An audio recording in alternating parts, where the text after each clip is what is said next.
Fala galera, boa noite, boa noite. Tudo bem com vocês? Vamos começar a última live da Missão Aprovação 2023. Hoje em cenário novo, mas acreditem se quiser, estou em um aniversário, mas compromisso é compromisso. A gente parou para falar com vocês sobre um tema muito importante, beleza? Primeiramente, gente, eu queria saber se vocês estão me vendo e me escutando bem. Pessoal no YouTube e pessoal no Instagram, tá bem? A câmera tá um ângulo um pouquinho diferente hoje, mas vai dar tudo certo, tá bom? Gente, antes de mais nada, todo mundo dominado, né? Todo mundo me vendo me escutando bem. Tem essa câmera do YouTube e tem essa câmera do Instagram. Eu joguei uma caixinha de perguntas lá para vocês perguntarem qualquer aspecto do estudo para concurso. Hoje é a última aula da nossa Missão Aprovação 2023. Pode ter dúvidas que eu não tenha, podem ter dúvidas que talvez eu não tenha respondido, e aí vocês podem colocar lá que eu vou responder umas perguntas ao final. Depois de a gente falar de organização de estudos, que eu considero dos 5 temas o mais relevante. Eu sei que vocês gostam muito de falar de revisão e tudo mais, mas se você não tem uma boa organização de estudos, se você não tem uma boa estratégia para enfrentar, de acordo com a fase de estudos que você está, aquela revisão, aquela escolha de materiais bons e tal, vai por água abaixo, não vai adiantar de nada, tá bem? Então, é com isso que a gente inicia. Vocês podem sair e fazer as perguntas que eventualmente a gente não tem respondido. Eu vou falar sobre a organização de estudos e depois respondo as perguntas de vocês. Vocês podem perguntar por aqui também, a gente tenta responder na medida do possível. Tranquilo? Pessoal do YouTube pode perguntar diretamente no chat, igual o Eduardo aqui já deu boa noite. Vocês podem perguntar pelo chat que eu também vou responder. Essa live, em termos de conteúdo, ela vai ser mais curta. Eu vou tentar torná-la mais objetiva. E aí, depois a gente responde as perguntas. Só recapitulando as aulas até agora. Primeira aula sobre revisão. Segunda aula sobre escolha de materiais e lei seca. Terceira aula sobre conciliação de estudos. Quarta aula, que foi ontem, sobre questões, simulados e provas. Todas as aulas foram salvas no Instagram e no YouTube, então você pode assistir quando você tiver um tempo, caso você não tenha assistido ainda. Assim, particularmente, tirando a terceira aula, que foi aquela aula de conciliação de estudos, que foi uma aula um pouco muito teórica, todas as outras aulas eu acho que ficaram muito boas, tá, gente? Então eu acho que você vai aproveitar bastante. Um último aviso antes de iniciar. Hoje é o último dia da nossa promoção de início de ano da ADM Concurso. Então, se você ainda não se inscreveu nos nossos cursos, tem interesse, aproveitem, é o último dia, depois vai voltar ao preço normal, tá? Beleza, vamos lá. Organização dos estudos. Aqui a gente vai falar como montar um cronograma adequado, qual o momento de aumentar ou diminuir carga horária de estudos, qual é o tipo de estudo mais adequado de acordo com a fase do concurso que você está, tá bem? A primeira parte da live vai ser dividida em 3 fases. Todas as lives nossas nessa missão aprovação ficam disponíveis, tá? 3 fases de estudo, gente. A gente tem a fase de estudos de início, a gente tem a fase de estudos do meio e tem a fase de estudos perto do fim.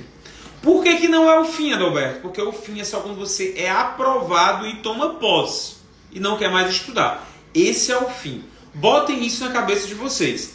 Não vai existir fim se você quer continuar estudando. Então o estudo é cíclico, tá? Sendo que de acordo com o seu nível, leia-se, em que prova, se você já está passando em provas, se você ainda está muito longe de passar, se você passou num objetivo, fez a subjetiva, reprovou e depois reprovou na objetiva seguinte, porque não soube como voltar os estudos para o objetivo. Então, de acordo com a sua fase, é que vai haver uma maneira mais eficiente de se estudar. Alberto, você está dizendo que o seu jeito de estudar só dá para passar por ele? Não. O meu é um jeito entre inúmeros outros, tá? Entre inúmeros outros.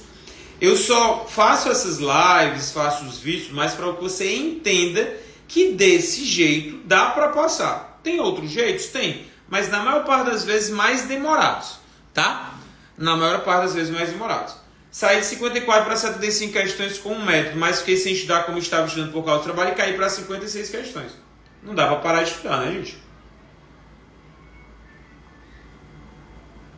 Mas já a gente fala sobre isso. Então, a fase de estudos do início, tá, gente? Quando eu falo início, é início e reinício, tá? Por que é isso, Roberto? Porque tem uma galera que fez faculdade, começou a estudar para concurso. Essa pessoa está no início. Eu estou considerando que ela não estudava para concursos na faculdade. Se ela já estudava, ela não vai estar no início. Adalberto, mas ela estudava para analista e agora ela quer juiz. Ela não está no início também. Por quê? Porque a experiência de concursos públicos, no geral, vale muitas vezes mais do que o conhecimento que a pessoa tem e que não foi aplicado. Como é que é isso? O fato de você fazer concursos públicos durante a faculdade vale muito mais do que aquela pessoa que nunca fez concurso, mas acabou a faculdade com média 10 em todas as matérias. Teve uma summa cum laude. E isso eu posso falar inúmeras situações que ocorreram com os meus colegas de faculdade. Eles não faziam concurso, eu já fazia. Eu fiquei várias cadeiras de final. Várias mesmo. Todo semestre era uma. Porque eu me dedicava aos concursos públicos. E aí a galera foi muito bem na faculdade, não se preocupava indo para concurso, tentou advogar, não deu muito certo. De 3, 4 anos depois de ter acabado a faculdade, voltou para estudar para concurso. Essa pessoa está no início do estudo para concurso. Por mais que ela tenha feito uma ótima faculdade. Tá bem, gente? Então, mas como é que é isso? O estudo para concursos, eu falei em alguma das lives, eu já disse isso para vocês, o estudo para concurso não é um fim em si mesmo. Ele é um fim destinado a um objetivo que é passar. O estudo na faculdade, ele é um fim em si mesmo. Você pode estudar de qualquer jeito, fatalmente você vai passar, vai ter seu diploma. Tá? Então, a experiência no mundo dos concursos vale muito mais do que notas maravilhosas na faculdade. Ir de faculdade, pelo menos era assim que se chamava no meu tempo, né? Índice de rendimento acadêmico. Não vale como título. O seu IRA 100 é igual ao meu IRA 70. Eu acabei com IRA 78, coisa assim. É igual em termos de concurso público. Por quê? Porque é só o diploma que ele está te dando. Tá bem? Então, vamos lá. Início ou reinício de estudos. Quanto menos, melhor. No início. Por quê, Adalberto? Aprendam. Quanto mais distante da aprovação você estiver, e se você está no início dos seus estudos, você está distante da aprovação. Isso não é novidade para ninguém. Quanto mais distante dos seus estudos você estiver, menos você deve estudar. Quanto mais perto do seu objetivo você estiver, ou da sua aprovação, mais você deve estudar. E isso vai ocorrer naturalmente. Beto, não estou entendendo. Não devia estudar mais, não? Eu não devia estudar mais no começo, não? Aí eu te pergunto, o que você vai estudar no começo? Qual a matéria que você é fraco e tem que estudar mais? O que você está lendo ali está sendo bem fixado? Você acha que lendo 10, você podia usar 4 horas de estudo, que é 4, 5 horas recomendado ali no começo. Você quer usar as 10. Você acha que usando as 10, repetindo, você vai fixar mais rapidamente? Não. Sabe por quê, gente? Porque tempo não se compra. Tempo não se antecipa. E o que te dá maturidade e a tranquilidade para fixar conteúdos é a repetição ao longo do tempo. Eu vou dar mais um exemplo prático para vocês. Quando eu fiz o curso do MPF, eu já tinha sido técnico do TRT, técnico do MPU e era oficial de Justiça Federal. E inúmeros outros colegas que passaram comigo, quando a gente foi fazer a pesquisa, dos 74 aprovados, apenas 6 deles não exerciam cargos públicos. Tinha muita gente que era da DPU, PFN, AGU, era promotor de justiça, juiz em outro estado. Todos não. Mais de 80% das pessoas exerciam outros cargos públicos. O pessoal que era advogado, que só estudava para concurso, fatalmente estava estudando mais tempo que a gente. Por quê? Porque tinha o tempo disponível, eles não estavam em nenhum cargo público. Eles podiam, a advocacia dá para a gente ajeitar ali, um outro, obviamente, estava advogando, mas outra parte só estudava. E eles não... na verdade, essas pessoas só até passaram em colocações mais lá para baixo. Foram empossados, que é o que importa, mas passaram lá mais para baixo. Então, o que eu quero dizer para vocês? Que a experiência em concurso público, ela vale muito mais do que as pessoas imaginam. Não somente em ser concursado, mas também em fazer provas quanto mais tempo, desde que você seja capaz de aprender com aquela reprovação, com aquele problema que você teve, para adaptar e melhorar os seus estudos, sempre vai ser mais importante, tá? Então, em início de estudo, note, início, a pessoa não está sabendo de pouca coisa, vai testar jeito de estudar, vai ver que uns dão certo, outros dão errado. Quando eu criei a ADN, a minha principal preocupação, criei um método, era fazer com que o aluno pulasse esse problema de testar uma porrada de coisa e não dar certo. A gente estrutura o curso de um jeito que você sente segurança que você está melhorando. Você sente segurança. E isso é o mais importante, porque o tanto de informação que tem hoje, as pessoas ficam inseguras. Poxa, mas cada um fala uma coisa. Por que eu tenho que fazer desse jeito? Por isso que a gente faz as lives, por isso que a gente tem os vídeos, para explicar a você entender, e você entendendo, você não desiste. Porque se você não entende, se você só vai naquela, deu certo com fulano de tal, deu certo com cicrano, vai dar certo comigo. Mas você não entende por que deu certo, por que deu errado, você não vai para frente. Na primeira dificuldade você desiste. Tá bem? Então, no início de estudo, você estuda menos. Aí a gente vai para a segunda parte. Você iniciou, você criou rotina. Entenda, gente. A rotina, eu já falei também sobre, acho que falei na live de ontem, a questão do padrão, né? Padrão. A rotina, quando você não cria ela, você gasta energia. Por exemplo, se você estudar cada dia de um jeito, você vai gastar energia, por exemplo, para saber o que é que vai estudar, para saber como vai estudar aquilo ali, para saber o horário para estudar. Você não criou a rotina e isso te demanda energia. Quando você está com a sua rotina criada, aquela energia gasta na criação passa aí para a execução. E é aí onde a mágica começa a acontecer. É aí onde você começa a fixar. Você não gasta mais energia, você está ali, estou estudando as 4 horinhas aqui, todo dia estudo 4 horas.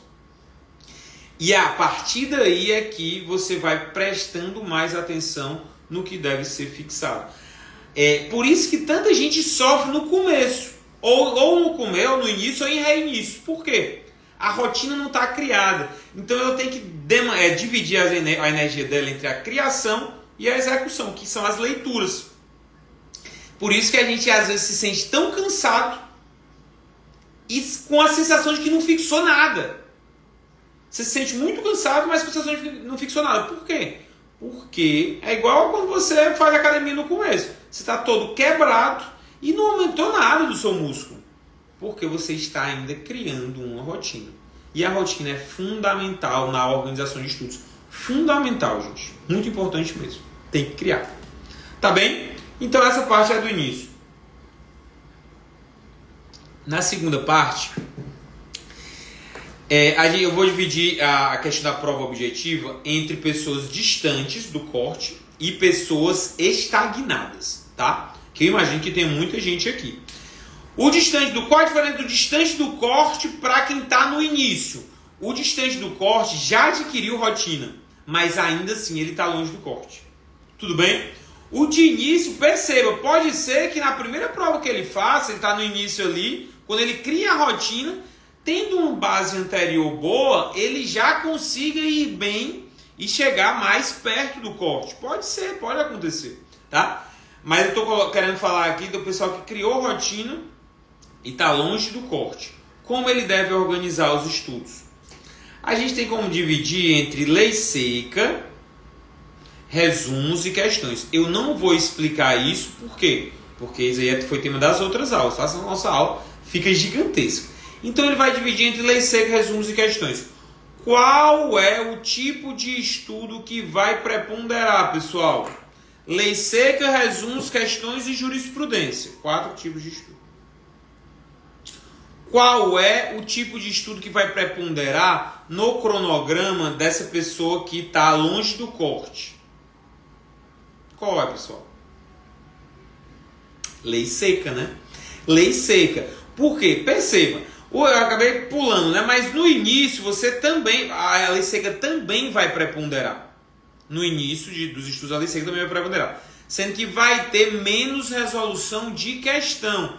Por que, Roberto, vai ter menos resolução de questão? Note, no início do estudo, a resolução de questão, a gente viu ontem isso, né? Quais são as funções? Tem inúmeras funções e uma das funções da resolução de questões é se ambientar com a prova. Sendo que para você ser aprovado, ele está muito distante, tá? Tô falando do início aqui, tá? Porque eu acabei pulando. Aí está muito distante, então não precisa fazer tanta questão. Você vai focar mais em lei seca também, mas mais uma questão de ambientação. Não vai ser fixação, porque você não sabe nem para onde vai, ainda está no início. Não sabe nem para onde vai a lei seca, tá bom? Então vai ser mais uma questão de ambientação, de se acostumar com a leitura da lei seca, que é importante. Nessa segunda parte da prova objetiva, você já vai estar ambientado com a lei seca. Ela só não fixou ainda. Então, se você está distante do corte, você tem que identificar, olha, está distante provavelmente porque eu não estou dando atenção devida à lei seca. Então, a lei seca deve preponderar. Sendo que, ao contrário da primeira, perceba, no início você já viu bastante coisa. A boa parte dos temas que você está vendo naquele momento, você já viu, já está em segundas, terceiras leituras. Então, as questões passam a ser importantes. Então, a lei seca ainda prepondera, mas ainda se divide o seu estudo, aí o restante do estudo, vamos colocar aí, sei lá, 50% para a lei seca, 25% doutrina, 25% questões, tá? Então, Beto, mas lei seca, tanto assim, lembre. Desculpa, gente, tomei muita coca. Matemática simples, pessoal. A lei seca pega mais de 60% da prova. Eu estou colocando mais de 50% no seu estudo. Então, é mais ou menos, dá para deduzir aí, né? Resumos e questões de matérias diferentes, tá? Lei seca de uma matéria, resumos de outra, questões de outra. Quem conhece o método, né, a gente organiza os estudos assim, para todas as carreiras. Todas. De técnico, de agente da polícia, até juiz federal, MPF e tudo mais. É lei seca, resumos e questões. Sendo que vai mudar de acordo com o edital, vai mudar de acordo com a cobrança, as repetições vão variar de acordo com as diversas nuances do concurso público. Mas a ideia é lei seca, resumos e questões para essa fase de estudos. Tá bem? Jurisprudência? Não. A menos que você tenha edital aberto, prova CESP, né? Conforme a gente conhece, jurisprudência, quando eu digo jurisprudência recente. Mas o que é que acontece, gente? Você ainda está distante do corte. Por que você vai ver jurisprudência agora? Está distante. Existem timing. Eu misturei uma expressão em inglês com plural em português, mas existe timing para todas as fases. Você está longe do corte.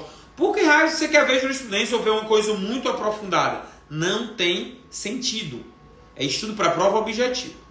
Mas agora a gente vai para a pessoa estagnada. Normalmente a pessoa estagnada, ela está mantendo um número de questões parecido do corte. Tá ali a 5, 6, questões do corte. O que é que ela tem que fazer? Também a divisão em lei seca, resumos e questões. Porém, a questão aqui é que normalmente estagnação depende de identificação de deficiência, gente. Identificação de deficiência. Provavelmente você não está identificando bem a sua deficiência. Porque perceba, o seu problema não está sendo conhecimento. Entendam isso. Se você está estagnado, você chegou até ali, você não tem um problema de conhecimento. Você está com um problema de estratégia e identificar o conhecimento a mais que é preciso para você finalmente sair daquela zona de estagnação. Tá? Então é nesses momentos que você tem que reservar tempos maiores para matérias que você tem dificuldade. Por exemplo, no método, o que é que eu recomendo? Olha, gente, as metas são bem tranquilas de serem batidas. Quanto mais tempo você já tiver cumprindo, mais facilidade você vai ter em bater e vai sobrar tempo. Essa sobra de tempo vai ser ocupada com o quê? Com a deficiência de vocês, para tentar equilibrar o conhecimento. Tudo bem? Show! Eu estou indo bem rápido, tem outras lives nossas sobre a organização de estudos mais longas, mas é porque muito do que eu falei aqui a gente junta com os ensinamentos das outras lives, tá? Aliás, muito do que eu não estou falando aqui, dando uma pulada, a gente falou nas outras lives já. Com a parte, por exemplo, como fazer as questões, que matérias fazer e tudo mais, a gente viu na aula de ontem. Tudo bem? Então, basicamente, a estagnação depende da identificação rápida e direta das deficiências, tá? Prova subjetiva. Qual o problema de muita gente? As pessoas querem iniciar o estudo de provas subjetivas antes de estar perto de passar na objetiva. Estudo de prova subjetiva é treinar a questão, peça, é ler manuais de forma mais aprofundada. Todas essas situações, se você não colocar elas num momento devido, você vai estar perdendo tempo. Você vai estar perdendo tempo, tá? Quando é que a gente começa a estudar para a prova subjetiva? Começamos a estudar para a prova subjetiva quando a gente está perto do corte, tá? Não necessariamente ultrapassou ele, quando a gente está perto. Vamos supor que a gente fez uma prova, ficou a 2, 3 questões do corte. A gente nunca tinha estudado para a prova subjetiva. Fez uma prova, ficou a 2, 3 questões. A partir dali a gente começa a estudar? Sim, começamos a estudar para a prova subjetiva. Por quê? Porque há uma probabilidade de você passar. Você está apto a passar. Significa que você vai passar na próxima prova objetiva? Não sei. Mas você está apto, porque você chegou muito perto de passar. É por essas e outras, por exemplo, que eu acredito que tenha um erro de estratégia quando a pessoa chega muito perto de passar numa prova, aí passa a prova e ela vai para outra prova, ela cai. Aí ela pensa, não, foi uma coisa pontual. Aí vai para outra, ela cai também, cai mais ou se mantém. Isso não faz sentido, pessoal. Não faz sentido de forma lógica. Como é que você estudou, você chegou perto de passar numa prova, depois você estudou mais, ou seja, você não parou de estudar desde aquele momento, e você está fazendo menos, ou está ficando mais longe do corte. Há um problema aí de transição. O que acontece? A pessoa fica perto do corte, continua estudando da mesma maneira, mas talvez não seja o momento de estudar daquela maneira, talvez seja o momento de incluir o estudo para subjetivo. O que acontece com o estudo para subjetivo? O estudo para subjetivo não é somente você treinar peça, que eu sempre recomendo, treina peça, treina questão, pega livro de questões discursivas e lê, e algumas outras coisas que a gente tem na consultoria, inclusive treinamento para isso. O estudo para a segunda fase, ele vai te ajudar. Pergunta: o estudo para a segunda fase, ele vai te ajudar, preste atenção na pergunta, o estudo para a segunda fase vai te ajudar com questões objetivas, fáceis, médias ou difíceis? O estudo para a segunda fase, para as provas subjetivas, sentença, peça, questões, estudo para a segunda fase, vai te ajudar na primeira fase, ou seja, questões objetivas, em questões com nível de dificuldade fácil, médio ou difícil.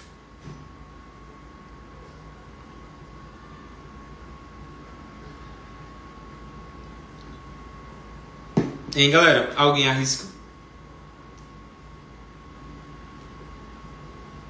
Ninguém arrisca. Vai ajudar nas questões difíceis, né? Então, olha como o método, a meu ver, é bem... eu não consigo enxergar furos no método de estudo que eu proponho. Não consigo. Sempre desafio alguém a perguntar, não consigo. O que acontece? Para você chegar perto de passar na primeira fase, você, pelo menos dentro do nosso método, você trabalhou muito bem questões fáceis e medianas. Eu não faço método para acertar a questão difícil. Porque eu sei que as questões difíceis a gente vai acertar algumas, errar outras. É algo muito complexo tentar adivinhar a questão difícil vai cair na sua prova. Você tem que enxergar o conhecimento como uma pirâmide. Aqui no topo é uma pirâmide meio que invertida, né? O topo são as questões bobas. Questões bobas. Questões que se você não acertar, você vai ficar para trás. E aqui as questões medianas. Você perceba que os temas das questões fáceis são pouquíssimos temas. É o topo, né? Tem pouquinha coisa aqui em cima. Você vai descendo, aqui estão as questões médias, já aumenta. As questões difíceis estão na base. Olha o tanto de coisa aqui que pode cair. Ao contrário daqui em cima, que é só um pontinho de coisas. Tá? Então as questões difíceis, estudar para acertá-las é algo muito complicado. Por isso que a gente começa a estudar para acertar questões fáceis. É muito mais fácil estudar para acertar a questão fácil. E olha que bênção. A questão fácil vale o mesmo que a questão difícil. Vale a mesma pontuação. Tá? Claro que tem aquelas diferenças com os delegados, mas vocês entenderam. Então, vale a mesma coisa. No método, quando você está perto de passar, você tem que iniciar os estudos para a segunda fase. E esses estudos de segunda fase vão te ajudar a acertar mais questões difíceis. E aí você acaba passando com aquele auxílio que você teve no estudo de segunda fase. Tudo bem? Sem deixar a peteca cair do estudo de primeira. Por isso que eu digo que quando você chega muito perto e depois passa a se distanciar, há um problema de transição aí. Tem que tomar muito cuidado para não, quando a gente está bem pertinho, e acabar morrendo na praia, tá? Prova subjetiva, então, além disso, dessa questão que eu falei de acertar questões difíceis, tem que ter muito treinamento. Qual a diferença entre uma prova fácil e uma prova difícil? Desculpa. Qual a diferença entre uma prova objetiva e uma prova subjetiva, gente? Quando a gente para pensar, às vezes a gente, poxa, é óbvio. Não é tão óbvio assim. Sabe o que a prova objetiva não é tão óbvio assim? Sabe o que a prova objetiva faz? Ela te dá o conhecimento. A prova objetiva te mostra o conhecimento. Você apenas tem que avaliar se aquele item está certo ou errado. Ela não te cobra conhecimento, não, tá? Ela te dá o conhecimento, mas você tem que dizer se aquilo está certo ou errado. Essa é a prova objetiva. O que a prova subjetiva faz? Ela te cobra. Ela te pede conhecimento, ela não dá pistas e ela quer que você dê para ela a resposta, tá? Você escreva. Então você tem que ter uma ideia mais concatenada de estudo. Sendo que, como é que você vai ter uma ideia mais concatenada se a parte basicona você não fixou de tudo para poder passar na primeira fase, ou da maior parte do conteúdo? Por isso que existe o time, tá bem? Então, Roberto, você falou um monte do método aí, do seu método que você propõe, como é que você organiza ele? Gente, um método é basicamente lei seca, resumos e questões. E, a depender da carreira, a gente já está colocando jurisprudência como uma leitura suplementar. O que é leitura suplementar? Se der para fazer, ótimo. Se não der, não tem problema. O essencial é lei seca, resumos e questões. Matérias diferentes. E a depender da sua carga horária, você vai repetir inúmeras vezes aquele conteúdo relevante. Por que você defende tanto ele, Alberto? Eu defendo, o motivo principal é porque você tem a segurança de que você está melhorando. Se você der um tempo para ele, normalmente 3, 4 meses, e detalhe, você não fica vinculado, né? Você pode pagar por mês. Tem gente que se inscreve para pagar o ano todo, porque tem desconto, mas você pode pagar por mês. Se você não estiver gostando, você pode sair a qualquer momento. tá? Mas a ideia com 3, 4 meses é o quê? Porque 3, 4 meses você já deu algumas leituras. E aí você percebe que você está melhorando pela resolução de questões. Você percebe que você está melhorando pelos simulados que você faz. Todos os simulados têm nível de dificuldade. Você tem simulado no estudo regular de 2 em 2 meses. No estudo de reta final de mês em mês você tem simulado. E a gente te diz onde você precisa focar. Agora, precisa contar com o apoio de quem? De você. Se você fechar o olho, enterrar a cabeça na areia como um avestruz e dizer, vou seguir cegamente o que o Adalberto está falando e não vou fazer mais nada, você não vai passar.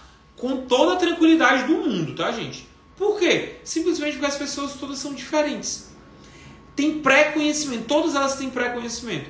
Mas a gente ensina através dos vídeos que tem na plataforma e tudo mais, a como pegar o que você tem e transformar em acertos nas provas. O objetivo sempre vai ser você acertar mais questões em provas. Tá bem? Então, em resumo, para a gente também poder responder algumas perguntas, em resumo, o método é isso. Último dia hoje, se vocês querem mesmo, aproveitem. Último dia para inscrição promocional. Tá? Vou responder algumas perguntas. Sei que algumas perguntas foram feitas aqui no meio da live. Peço que, se a pessoa ainda tiver, faça de novo.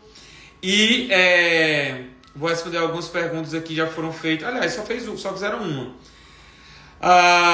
O estudo diário, como deve ser organizado entre lei seca, doutrina, jurisprudência e questões? Eu falei de forma rápida aqui. Quem quiser perguntar pode sair e perguntar, tá, gente? Mas eu falei que depende da fase de estudos que você tá? Mas aí você volta à live e vai verificar o que é que deve prevalecer em cada fase de estudos. Mas uma coisa que eu acabei não falando é que às vezes, gente, todo mundo é assim, muitas vezes o estudo cai, o nosso rendimento, não digo nem rendimento, mas o tempo de estudo cai. Você às vezes está estudando 4, 5 horas e desce para 2, 3, porque não consegue fazer mais. Que escolhas a gente tem que fazer, Adalberto? O que é que você sugere ser feito para que a gente tenha um estudo ótimo? Um estudo ótimo, leia-se, um estudo com a máxima eficiência. Eu recomendaria, se você tem 2, 3 horas, divide em 3 períodos. 3 horas dá 1 hora cada. 2 horas dá 40 minutos cada. Não tem problema. Por que eu peço para dividir em 3? Porque aí você vê 3 matérias com 3 estilos diferentes. Se você vê só uma matéria no dia, para pensar em quanto tempo você vai demorar para repetir aquela matéria. Porque você vai ver inúmeras outras. Você vai demorar muito. Quando você demora muito a repetir, você esquece. Quando você esquece, você vai mal na prova.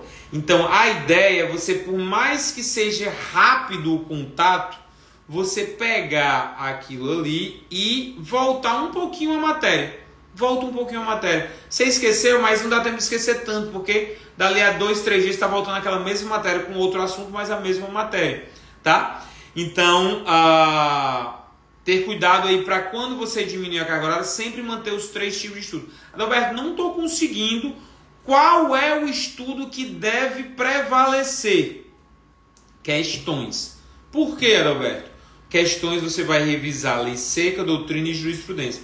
Adalberto, mas ainda estou no começo. Você disse que no começo não é muito legal fazer questões. Se você está no começo e está com pouco tempo de estudo, revise suas prioridades. Tá? A pessoa está no começo de estudo, aí só tenho 1h30 para estudar, vou começar aqui. Irmão, de repente, estudo não é prioridade da sua vida, tá? É aquele negócio, eu não passo na cabeça de ninguém, gente. Eu não defendo, eu até postei, né? Não acho que tem que estudar 10 horas por dia, não acho que tem que estudar 8. Entre 4 e 6 eu considero interessante, tanto é que são as 2 cargas horárias que tem nos nossos cronogramas. Mas, sei lá, 1h30, 2, gente, o dia tem 24 horas, você está com falta de prioridade. Mas eu tenho família, eu trabalho 2 expedientes, tal. De repente não é o momento de iniciar os estudos para concurso. Eu não vou iludir ninguém aqui, não. Tem gente que tem o dia inteiro para estudar, tá? É uma concorrência muito desigual. Agora é diferente da pessoa, Roberto, beleza, eu trabalho 2 expedientes em que eu me organizei aqui, eu consegui estudar 3 horas, 3 horas e meia por dia. E no fim de semana que eu não trabalho, eu estou conseguindo pegar ali 8 no sábado. É um sacrifício que você, com o tempo, vai ver que vale a pena. Mas reveja se você está com muito pouco tempo para estudar. Tá bem? Algumas pessoas fizeram as perguntas aqui, né? Deixa eu ver. Eu vou fixar o comentário para ajudar o pessoal. Eu tô querendo nessa reta final da AGU engolir muita lei de jurisprudência e passar nisso. Resolver bem, já atinge o código das objetivas. Tô bem confiante. Excelente. Sempre verifique se você continua atingindo o corte nas objetivas. Não deixe a peteca cair. Em alguma dessas lives, gente, eu falei para vocês, galera, quando você tem uma vantagem, você pressiona ela. Você pressiona. Não dá para ser bonzinho. Não dá para... É igual aquela... Você derrubou o seu adversário e diz, não, vou deixar ele levantar, ele já tá quase... Não. Acaba logo a luta. Então não dá para... Sempre verifique se você está mantendo o seu nível. Não desceu pro azar. Eu lembro que o momento que eu estudei mais foi para a prova oral do MPF, que eu via o meu objetivo muito perto. E quando você vê o objetivo muito perto, você dá aquele gás a mais e você não cansa. Agora, qual é o sentido de um objetivo muito distante, você dá aquele gás a mais? Dá aquele gás a mais para quê? Por hora não, coloque na sua rotina. Mas quando você estiver muito perto, você vai ver que naturalmente você vai sair da sua rotina justamente por causa disso, tá? Então imagine que seja o caso do Estudo de Melo aí, que está querendo passar. É isso aí mesmo, a ideia é essa, confiança e partir para cima. Adalberto, eu tenho muita dificuldade em raciocínio lógico enquanto estou assistindo aula. Resolvo questões de boa, mas quando chego na prova parece que travo. Tem alguma dica? Olha, a raciocínio lógico ela depende muito de como foi a sua base no colégio. Tá? Não vai nada a ver, tem muito a ver sim, porque no colégio foi construído nosso raciocínio. Tanto de português como de matemática. Então quando você traz para um dos concursos, por que você está dizendo que tem facilidade quando está assistindo a aula? Porque o professor está mostrando para você naquele momento. Então às vezes você vê a aula, vai fazer questões depois, vai de boa. Quando você chega na prova, você habituou o seu cérebro a resolver questões só quando você viu o professor resolvendo. Se o professor não está do seu lado na prova. Tá? Então eu te aconselho a fazer questões esparsas, por mais que você erre bastante, mas acostume seu cérebro a pensar do jeito que ele vai pensar na prova. E na prova não tem ajuda de nada. Não tem ajuda de livro, não tem ajuda de aula, não tem ajuda de nada. Então acostuma ele a pensar desse jeito, tá, Elizabeth? Deixa eu ver se tem mais alguma. Mais nenhuma, né, gente? Bem, é isso. Mais alguém tem alguma pergunta? Alguma dica específica de reta final da AGU? Não. Siga. Apenas siga a nossa reta final e tenha ciência das suas deficiências, principalmente nas matérias principais. Processo civil, tributário, administrativo e constitucional. Tá bem? Se você tiver alguma dificuldade, né, estiver fazendo poucas questões em provas que estão fáceis, atenção para isso, estude mais elas. Tá? Professor, você pode falar um pouco mais sobre o material de apoio que o senhor sugere no curso regular de procuradorias? Estou inseguro. Primeiro, eu aconselho você a assistir a aula de materiais, que a gente falou sobre isso. Segundo, que não há materiais perfeitos, não há. Tá? Então, tanto é que eu sugiro lá, mas você pode usar qualquer material que você queira, desde que seja curto, compatível e confortável. O material que a gente sugere no Procuradorias a maioria dos materiais dos cadernos sistematizados, mas também podendo ser substituídos por sinopses, PDFs dos grandes cursos, PP concursos, do aprovação PGE, tudo isso vale, tá? O mais importante é você escolher um material, ficar confortável com ele e não mudar, tá? Não mudar. Valeu, queria estudar para o MPF depois da AG. Olha aí, eu passei primeiro em procuradorias. Eu passei na procuradoria na PGM Recife, PGM São Paulo fora das vagas e PGE Bahia dentro das vagas. Só depois de eu ter passado na PGE Bahia, que aí fui nomeado também, já quando eu estava no MPF, só depois da PGE Bahia que eu comecei a estudar de fato para o MPF. Eu queria me garantir logo. O MPF sempre foi um negócio meio de outro mundo para mim, mas deu certo. Identificar algumas matérias que estão indo mal. Qual a melhor forma de focar nelas? Seria por lei seca? Não, seria dando mais tempo a elas. Dando mais tempo. E esse mais 100 vai ser dividido como? Não sei, depende da matéria. Por exemplo, penal é uma matéria que naturalmente tem mais resumos, mais parte doutrinária do que parte de lei seca. Naturalmente, penal, administrativo e penal, administrativo e constitucional. Essas 3 matérias principais, digo das 6 principais, né? Constitucional, administrativo, penal, processual, civil, processo civil. Essas 3, constitucional, penal e administrativo, normalmente tem mais parte doutrinária do que lei seca. Se parar para ver, a Constituição é só ela, lei seca da Constituição. A administrativo é algumas leis esparsas ali. E penal é o Código Penal e algumas leis esparsas também. Ao passo que doutrina tem um monte, né? Já as matérias de civil, processo civil e processo penal, principalmente civil e processo civil, são eminentemente lei seca, tá? Eminentemente a parte legal, que os códigos são grandes e tudo mais, o Código de Processo Penal é grande também, e aí você teria que focar mais em lei seca. Beleza? É isso, galera. Agradeço a participação de todos vocês. Muito obrigado para quem assistiu todas as lives. Todas elas ficaram disponíveis se você não assistiu depois, tanto no YouTube como no Instagram. E não se esqueça que hoje é o último dia para a aquisição do curso com desconto. Beleza? É isso, um abraço e até a próxima. Valeu!